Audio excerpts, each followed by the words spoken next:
First అంశమే, ఏ పార్టీలైనా పార్టీకి విరుద్ధంగా ప్రవర్తించేటోళ్ళు లేకుంటే పార్టీల గ్రూపులు చేసేటోళ్ళు నాకు అవసరం లేదు, పార్టీకి అవసరం లేదు. అండ్ నేను అది అటువంటి వాళ్ళను పార్టీలు ఉంటే సహించను. మొన్న వికారాబాద్ పోతుంటే ఇక్కడో గ్రూపు అక్కడో గ్రూపు సరిదిద్దాలే వీళ్ళను. నేను సరిదిద్ది తీరుతాను, వాళ్ళని లైన్లో తీసుకొస్తాను. నేను సహించను. వాళ్ళు నాకంటే జూనియర్ ఉంటే కోపడతాను, తప్పనిసరి వాళ్ళని లైన్ తీసుకొస్తాను. తర్వాత నా సమానం ఉంటే వాళ్ళకు చెప్తాను, బై సాబ్ ఇట్లుంటే మంచిది కాదు. నాకంటే పెద్దవాళ్ళు ఉంటే చెవులో చెప్తాను అన్న వాళ్ళు ఫీల్ అవుతుండ్రు. కానీ వీళ్ళని సరిదిద్దాలే. కొంతమందే ఉన్నారు, తప్పనిసరి వాళ్ళు దారికి వస్తుందని నా నమ్మకం. ఆ రోజు ఈశ్వరప్ప గారు కూడా నాతోటి ఉండే, వారు సీనియర్ నాయకులు పరిగి నుంచి అండ్ రాష్ట్ర ఓబీసీ మోర్చా మెంబర్, వారు కూడా ఉండే. అయితే అవును, కోపంని నేను దాచుకోదలుచుకోలేదు.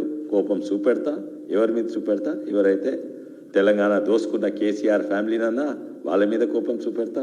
నేను శాంతియుతంగానే ఉంటాను, కానీ నాకు కూడా కోపాలు ఉన్నాయి. పార్టీకి విరుద్ధంగా చేసేటోళ్ళం, పార్టీని గ్రూప్ చేసేటోళ్ళం కోపం ఉంటుంది, కోపం చూపెడతాను. తర్వాత ఇంకో విషయం, మీరు ఏదో అంటున్నారు, మాంసమా, అది చాలా ముఖ్యమైన విషయం మీరు లేపిండ్రు. నేను పార్టీ ఆఫీస్ ఇనాగ్రేషన్లో కూడా చెప్పిన పార్టీ మెంబర్స్కు, నేను కొత్తగా పార్టీలో జాయిన్ అయినప్పుడు మూడేళ్ల కింద నేను విచిత్రపోయినా.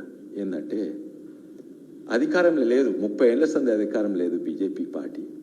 అయినా కూడా 30 ఏళ్ల సంది ఓ బీజేపీ జెండా పట్టుకున్న కార్యకర్తలు ఉంటారంటే ఇది ఎంత గొప్ప పార్టీ, ఎంత గొప్ప కార్యకర్తలు. ఎందుకంటే వేరే పార్టీలు ఉంటుంది, నేను మీకు అందరికి తెలుసు.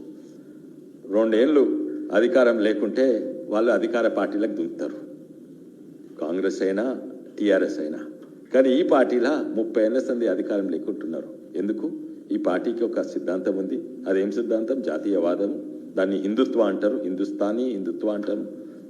ఈ సిద్ధాంతం గుండెలు పెట్టుకొని ఈ సిద్ధాంతం కొరకు పనిచేస్తుండ్రు, అట్లే పార్టీ కొరకు పనిచేస్తుండ్రు. అది 3 ఏళ్ల కింద.